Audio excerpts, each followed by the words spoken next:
2 ராஜாக்களின் புஸ்தகம் 5ஆம் அதிகாரத்துக்கு நேராக உங்கள் கண்களை திருப்புங்கள். 2 Kings chapter 5 verse 11 வாசிக்க கேட்போம். அதற்கு நாகமான் கடும் கோபம் கொண்டு புறப்பட்டு போய் அவன் வெளியே வந்து நின்று தன் தேவனாகிய கர்த்தருடைய நாமத்தை தொழுது தன் கையினால் இந்த இடத்தை தடவி இவ்விதமாய் குஷ்டரோகத்தை நீக்கி விடுவான் என்று எனக்குள் நினைத்திருந்தேன். இந்த சம்பவம் உங்க எல்லாருக்கும் தெரிந்த சம்பவம் தான். நாகமானுடைய எண்ணம், மனம், அவனுடைய நினைவு, அவனுடைய எண்ணம், அவனுடைய மனம் என்ன நினைக்குது, அவனுடைய எதிர்பார்ப்பு. நாகமான் யாரு?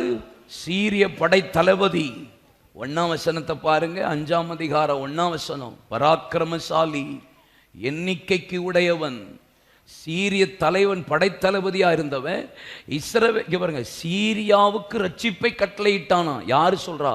கர்த்தர் சீரியாவுக்கு ரட்சிப்பை கட்டளையிட்டா. யார் மூலியமா? நாகமான் மூலியமா. ஆண்டவரே சொல்ல அப்படிப்பட்ட ஒரு ஆளு. ஆனால் அவனோ குஷ்டரோகியா இருந்தான். இந்த குஷ்டரோகத்தை கர்த்தர் எனக்கு சுகப்படுத்தணும், எனக்கு ஆண்டவர் ஒரு விடுதலையை தரணும், எனக்கு ஒரு நன்மை உண்டாகணும். நான் பராக்கிரமசாலியா இருந்தால் என்ன, நான் எண்ணிக்கை கூடியவனா இருந்தா என்ன, நான் ராஜாவுக்கு அடுத்ததுல நல்ல ஸ்தானத்துல இருந்தா என்ன, கர்த்தரே என் மூலியமா சீரியாவுக்கு ரட்சிப்பை கட்டளையிட்டு இருந்தா என்ன, நான் குஷ்டரோகி, எனக்கு சுகம் வரணுமே, எனக்கு விடுதலை வரணுமே. அவன் எதிர்பார்ப்பு என்ன தெரியுமா? எப்படியாவது எனக்கு சுகம் கிடைக்கணும்.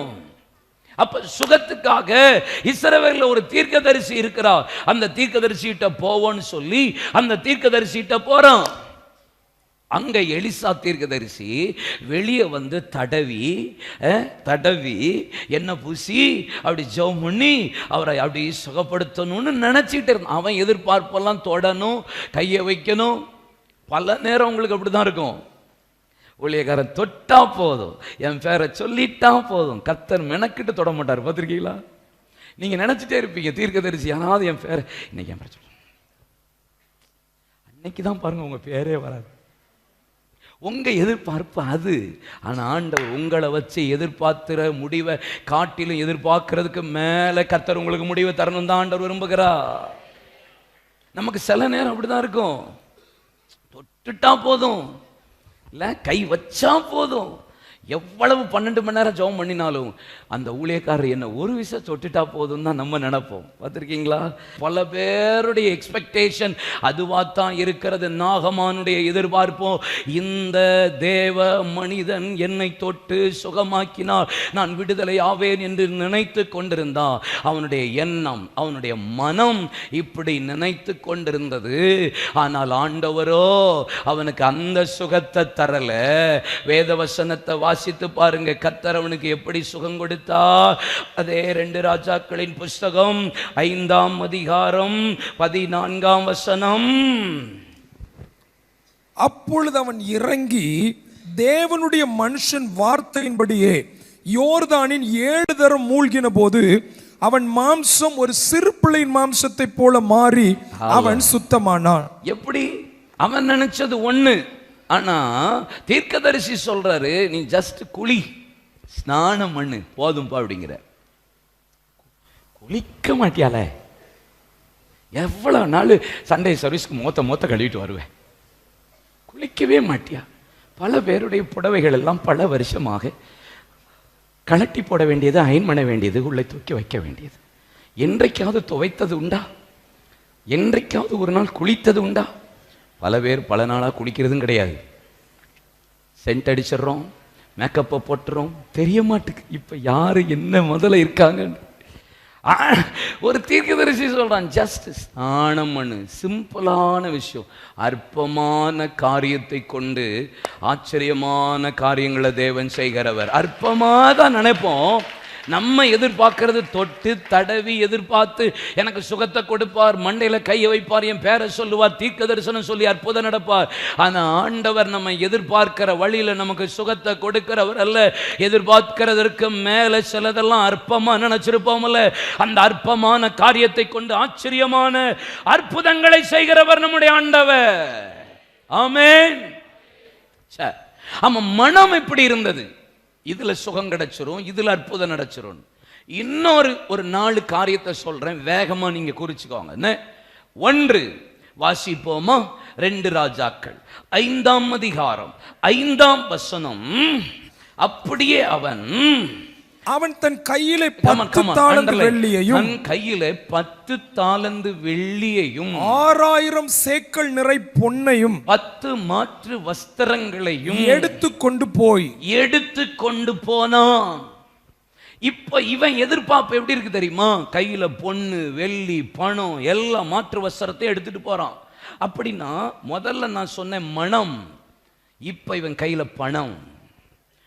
இவன் எதிர்பார்ப்பு பணத்தை கொண்டு இந்த ஆளை தூக்கிடலாம், பணத்தை வச்சு எனக்கு விடுதலை பெற்றுடலாம், பணத்தை வச்சு எனக்கு சுகம் கிடைச்சிரும், பணத்தை வச்சு எனக்கு முடிவு வரும், பணத்தை வச்சு எனக்கு அற்புதம் நடக்கும், பணத்தை கொடுத்த அபிஷேகத்தை பெற்றுக் கொள்ளலாம் என்று அப்போஸ்தலர் 8ஆம் அதிகாரத்தில் சீமோன் என்கிறவன் பரிசுத்த ஆவியை பெற்ற அற்புத அடையாளங்களை பார்த்து கொண்டு சுகத்தையும் பிசாசு போகிறதையும் பார்த்து அந்த பணத்தை கொடுத்து, என் மீது நான் யாரெல்லாம் மீது கை வைக்கிறோனோ அவர்களும் அபிஷேகத்தை பெற்றுக் கொள்ளும்படி எனக்கு வரத்தை தாங்கன்னு சொன்ன போது பேதுரு சொன்ன வார்த்தை என்ன? உன் பணம் கூட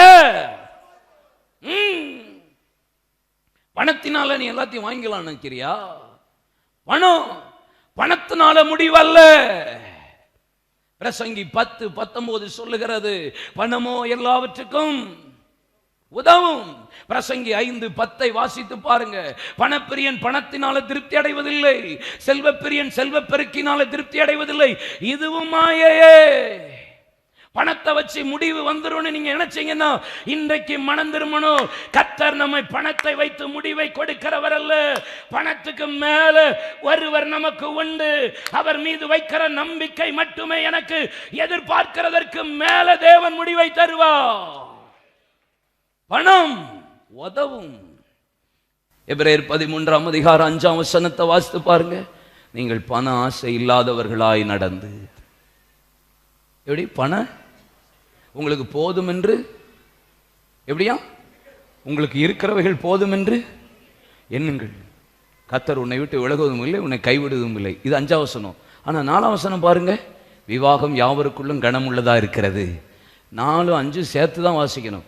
விவாகம் யாவருக்குள்ளும் கனமுள்ளதா இருக்கிறதுன்னு சொல்லிட்டு கீழே வந்து சொல்றாரு, பண ஆசை வேண்டாம், பண ஆசைக்குள்ள இங்கே விட்டுறாதீங்க, பண ஆசையில்லாதவர்கள் நடந்து கொள்ளுங்க, உங்களுக்கு இருக்கிறவைகள் போதும் என்றே நீங்க எண்ணுங்க அப்படின்னு என்ன சொல்றாரு? விவாகத்தை சொல்லிட்டு பணத்தை சொல்றாரு. அப்படின்னு என்ன சொல்றாரு? வரதட்சணை வாங்காதிருங்க. இப்ப விளங்காது பாருங்க, எல்லாம் அவுட் ஆஃப் சிலபஸ் மாதிரியே என்ன பார்ப்பீங்க பாருங்க. வரதட்சணை வாங்காதீங்க, இத்தனை பவுன் போட்டாதான் அப்படி சொல்லாதீங்க, கார் கொடுத்தாத்தான் உங்க பிள்ளைய நான் வாழ வைப்பேன்னு சொல்லாதீங்க, வாங்கினவங்க திருப்பி கொடுத்துருங்க. எதிர்பார்த்திருக்கிற முடிவு நிச்சயமா நன்மைக்கான முடிவு. எதிர்பார்க்கறதுக்கு மேல கர்த்தர் செய்வார் நான் சொல்றேன். இல்ல பிரதர், நாங்கெல்லாம் வரதட்சணை எல்லாம் நகெல்லாம் வாங்குறது, நாங்கெல்லாம் Pentecostal. We are Pentecostal. That's why no wearing, only cash, deposit, 20 lakhs, 30 lakhs, 50 lakhs. Deposit போட்டு டெபாசிட் மட்டும் கொடுங்க, more than enough. Hallelujah. உங்க மகளை கூட்டு போகிறதுக்கு ஒரு கார் கொடுங்க, வேற ஒண்ணுமே வேண்டாம்.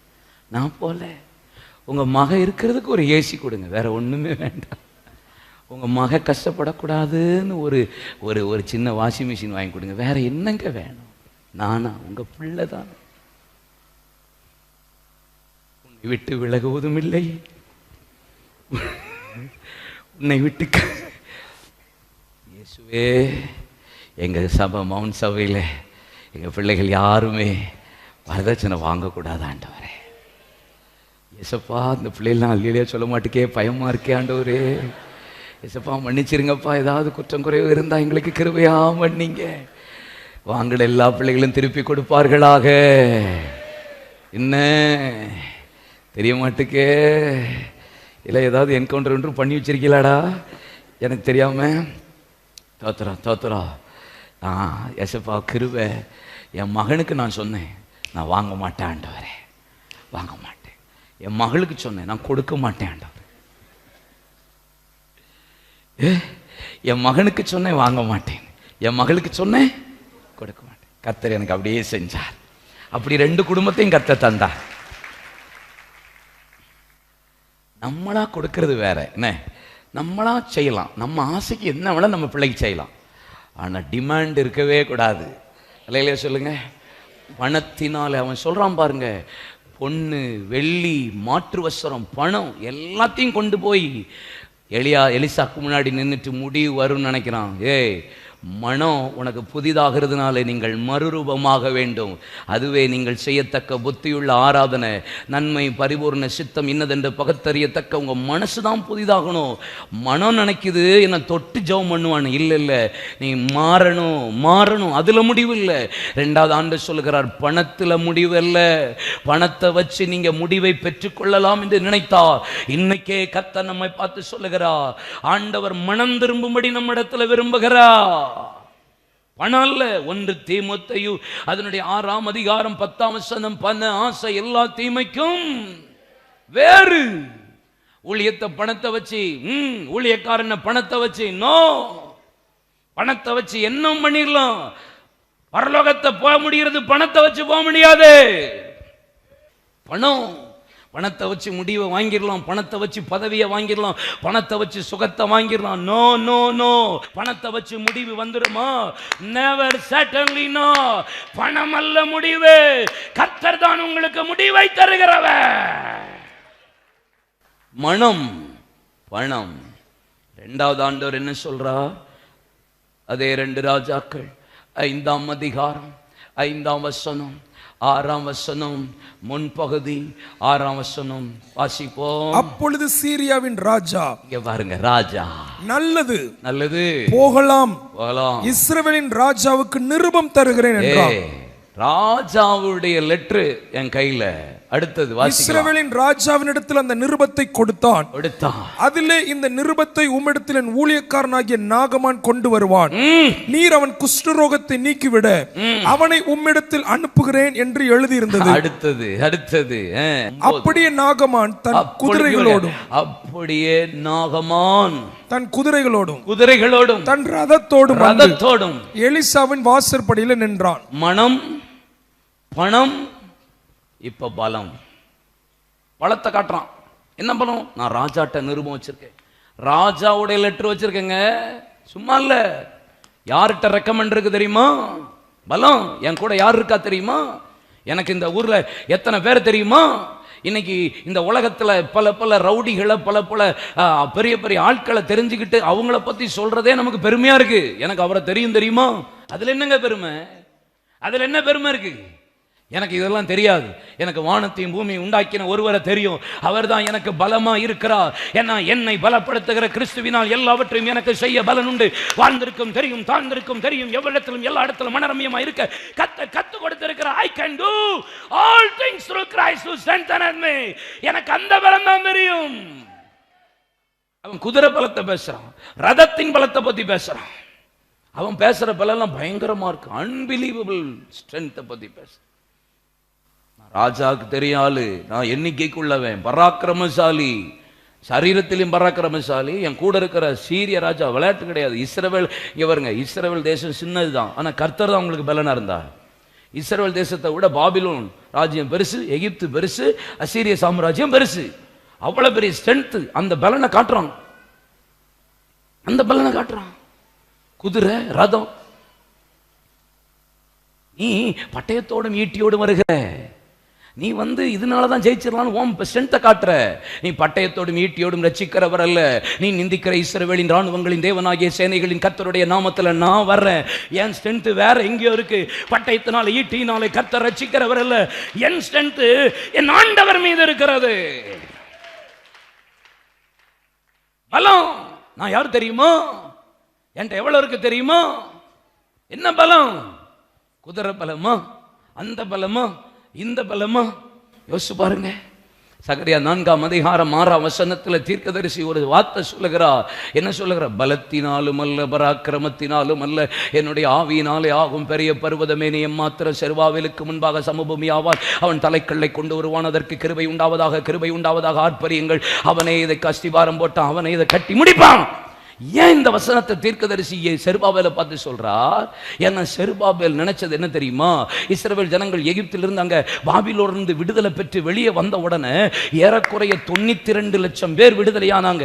ஆனா ஆலயத்தை கட்டுறதுக்கு வெறும் 42,300 பேர் மட்டும்தான் வந்தாங்க. அதுல செருபாபேல் தான் முன்னாடி நின்று கட்டுறதுக்கு வந்தான். அவன் நினைச்சான், நம்மளதான் வந்துட்டோமே, பணம் இருக்குல்ல, அங்க ராஜா தான் வெண்கல கதவுகளை உடைத்து இரும்பு தாழ்பாலை முறித்து அந்தரங்கத்தில் ஒளிப்படத்தில் இருக்கிற புதையலும் பொக்கிஷனும் கொடுத்துட்டாரு.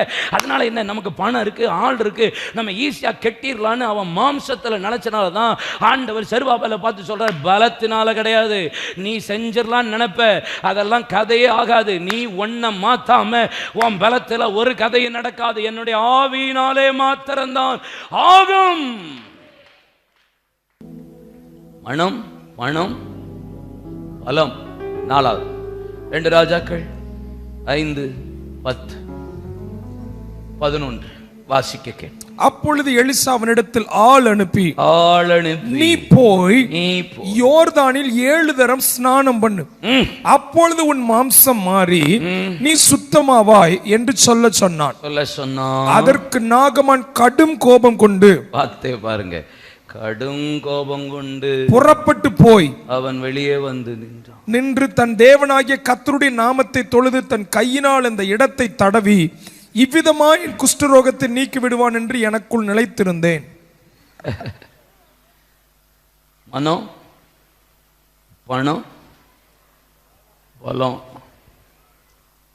இது கணம். கணம். நம்ம ஆளுக்கு என்ன, நான் எண்ணிக்கைக்குரியவன், சீரிய படைத்தளபதி, பராக்கிரமசாலி, வெல்த் பர்சன்.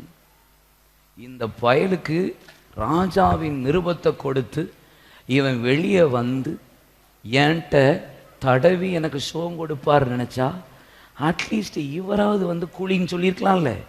வேலைக்காரனை அனுப்பி விட்டு, ஏன்னா எனக்கு என்ன மரியாதை இருக்கு? எனக்கு என்னங்க மரியாதை இருக்கு? எனக்கு என்ன மரியாதை இருக்கு? நான் வந்த உடனே எழும்ப மாட்டுக்கான், எனக்கு என்ன மரியாதை இருக்கு? எஸ்தர் 3ஆம் அதிகாரம் வாசி பாருங்க. மொர்தெக்காய் வேதம் என்ன சொல்லுகிறது? 2:5 2ஆம் வசனம் 5ஆம் வசனம். ஆகையா ராஜாவின் அரண்மனை வாசல் இருக்கிற ராஜாவின் ஊழியக்காரர் எல்லாரும் ஆமானை வணங்கி நமஸ்கரித்து வந்தார்கள். அவனுக்கு இப்படி செய்ய வேண்டும் என்று ராஜா கட்டளையிட்டார். ஆனாலும் மொர்தெக்காய் அவனை வணங்கவும் இல்லை, நமஸ்கரிக்கவும் இல்லை.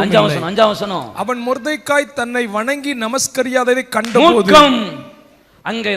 அங்க யாருக்கு வந்துச்சு மூர்க்கம்? நாகமானுக்கு மூர்க்கம், கடும் கோபம் கொண்டான். மூர்க்கம் ஏன் வருது? கணம் வரலைன்னா வருது, கோபம் வருது, எரிச்சல் வருது, எதிர்பார்ப்பு என்ன? என்ன கணம் பண்ண மாட்டேங்கிறானே, கணத்தினால முடிவல்ல.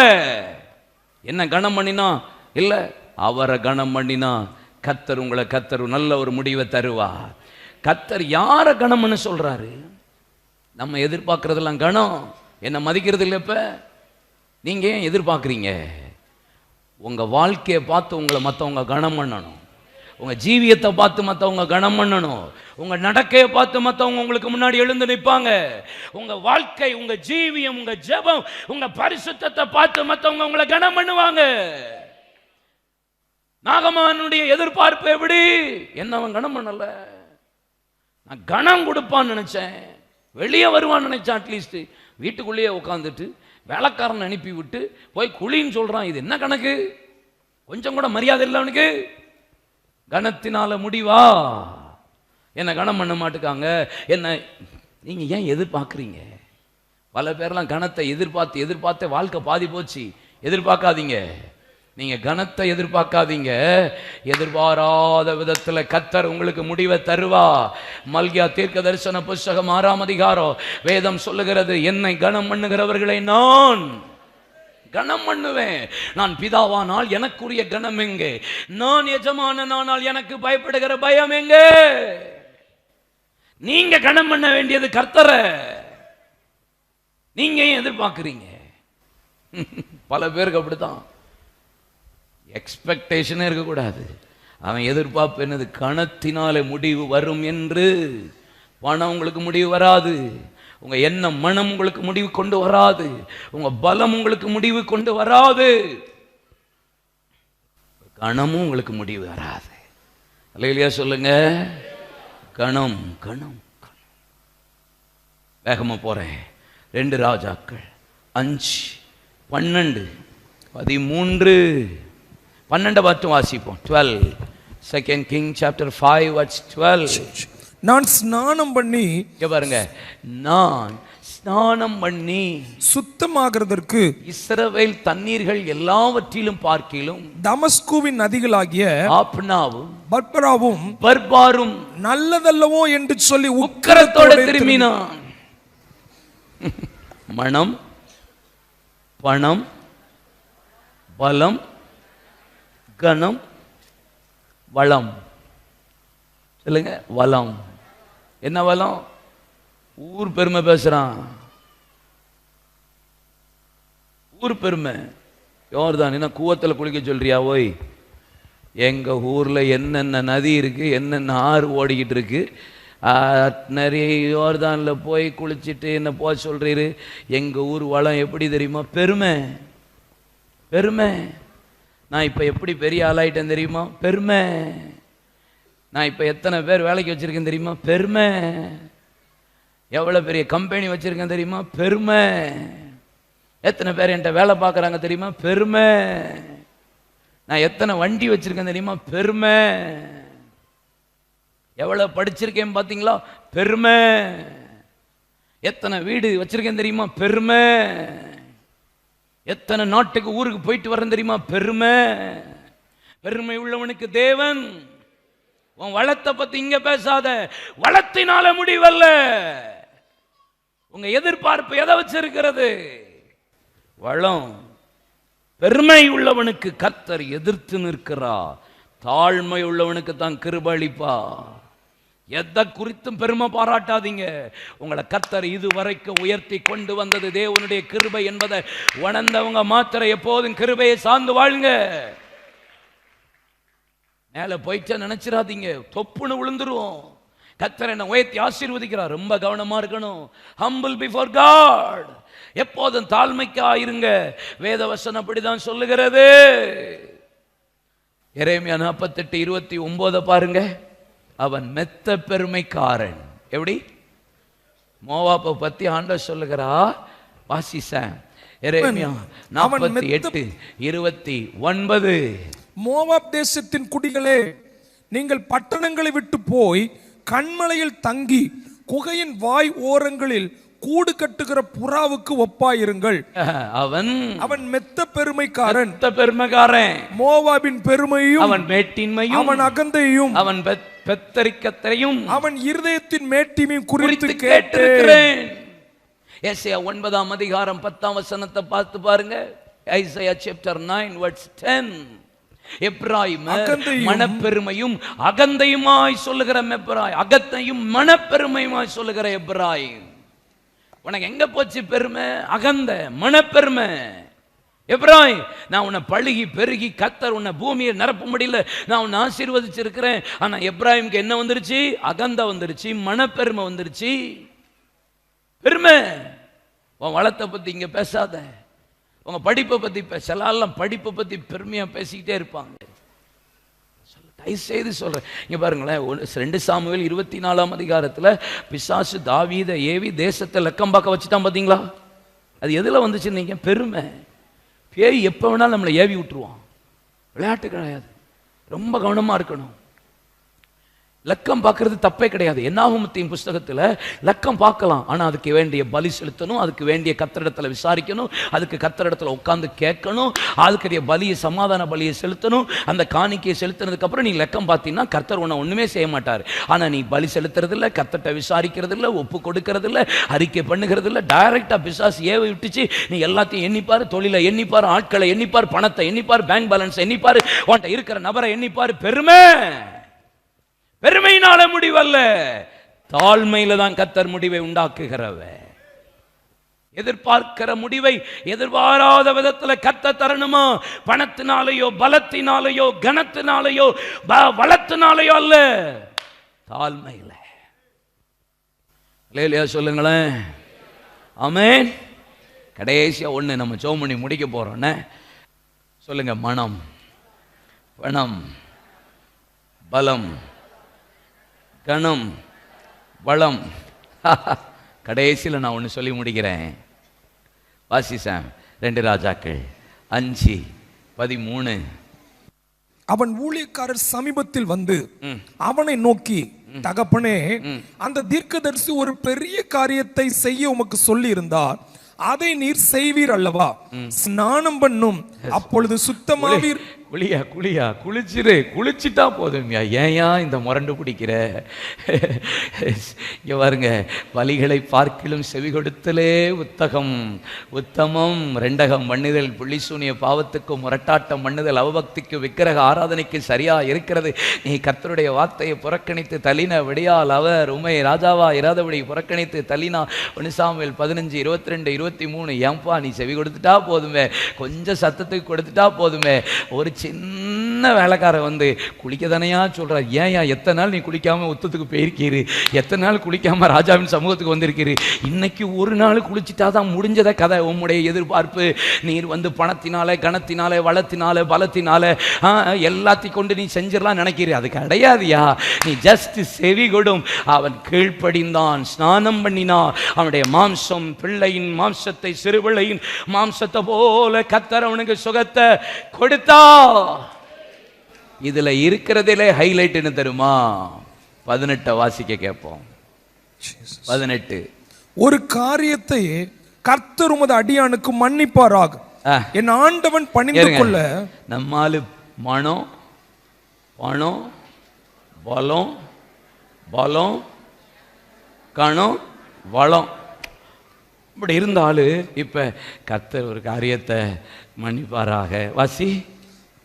என் ஆண்டவன் பணிந்து கொள்ள ரிம்மோன் கோவிலுக்குள் பிரவேசிக்கும் போது நான் அவருக்கு கையிலாக கொடுத்து ரிம்மோன் கோவிலிலே பணிய வேண்டியதாகும். இப்படி ரிம்மோன் கோவிலில் நான் பணிய வேண்டிய இந்த காரியத்தை கர்த்தர் உமது அடியானுக்கு மன்னிப்பாராக என்றான். இப்படி இருந்தாலும்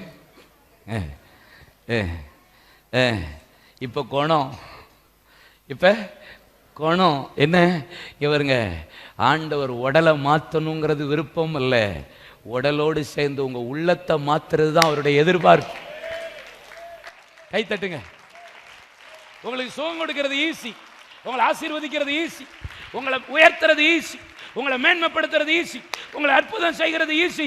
உள்ளதை அவமாக்கும்படி இல்லாதவர்களை தெரிந்து கொள்கிறவர், ஞானிகளை வெட்கப்படுத்தும்படி பைத்தியமானவைகளை தெரிந்து கொள்கிறவர், பலவானை வெட்கப்படுத்தும்படி பலவீனர்களை உலகத்தில் இழிவானவைகளையும் அற்பமானவைகளையும் தெரிந்து கொள்கிறவர். ஏனென்றால் எந்த மனுஷனும் தேவனுக்கு முன்பாக தன்னை பெருமையாய் பாராட்டாதபடிக்கு அவர் அப்படி செய்தார். அதனாலதான் அற்பமானவனை கொண்டு ஆலோசனை கொடுத்தார். உங்க உடலை மாத்துறது, உங்க சிச்சுவேஷன் சூழ்நிலையை மாத்துறது அவருக்கு பெரிய விஷயம் இல்லை. அதை விட உங்க குணத்தை மாத்தணும் தான் அவருடைய விருப்பம்.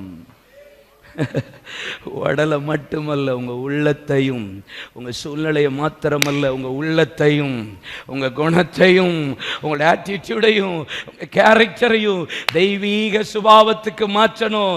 அதனால தான் எதிர்பார்த்த விதத்துல தேவன் செய்யாமல் எதிர்பாராத விதத்துல, எதிர்பார்க்கிற காரியத்தை எதிர்பாராத விதத்துல ஏன் செய்றார் தெரியுமா? ஏன்னா என் குணம் தான் அவருக்கு முக்கியம், என்னுடைய மனது தான் அவருக்கு முக்கியம், என்னுடைய வாழ்க்கை தான் அவருக்கு முக்கியம், என் சுபாவம் தான் அவருக்கு முக்கியம். நீங்கள் திவ்ய சுபாவத்துக்கு பங்கு உள்ளவர்கள் ஆகும்படி மகா மேன்மையும் அருமையுமான வாக்கு தத்தங்கள் உங்களுக்கு அருளப்பட்டிருக்கிறது அல்லவா? 2 பேதுரு 1:4 என்னது? ஏன் உங்களுக்கு தெரியுதா? ஏன் சிலது அற்புதம்லாம் இன்னும் நடக்காம தாமதிச்சு கொண்டு போனார் புரியுதா? ஏன் சில சுகம்லாம் ஏன் இன்னும் வர முடியாம நீடிச்சுட்டே கொண்டு போனார் விளங்குதா? ஏன் சிலதுக்கு இன்னும் முடிவை கொடுக்காம வச்சிருக்கிறான்னு புரியுதா? God expected எதை தெரியுமா? your character, உங்க டிவைன் நேச்சர், உங்க சுபாவத்தை தான் எதிர்பார்க்கிறார். செங்கடலை பிளக்கிறது ஒரு பெரிய விஷயமா? யோர்தானை பிரிச்சவருக்கு இது பெரிய விஷயமா? எரிகோ விளத்தலினருக்கு ஒரு பெரிய விஷயமா? பூமியின் உருண்டையின் மீது வீற்றிருக்கிறவருக்கு இது ஒரு பெரிய விஷயமா? சூரியனின் சந்திரனையும் நிறுத்தினவருக்கு இது ஒரு பெரிய விஷயமா? கைகளில் நட்சத்திரங்களை ஏங்கி இருக்கிறது ஒரு பெரிய விஷயமா? காத்த தன் பண்டக சாலையில் அனுப்புகிறவருக்கு இது ஒரு பெரிய விஷயமா? உங்களை உயர்த்துறது, அற்புதம் செய்கிறது, உங்களை விடுதலை ஆக்குறது, உங்க சிறையிருப்பை மாற்றுகிறது, doesn't matter. But the character oriented God, நம்ம அப்பா சரி செஞ்சிட்டு தான் அற்புதம் செய்வா. சரி செய்யாம எங்கேயும் அற்புதம் நடக்காது. எதிர்பார்க்கிறதை எதிர்பாராத விதத்தில் உங்களுக்கு செய்கிறவர் தான் நம்முடைய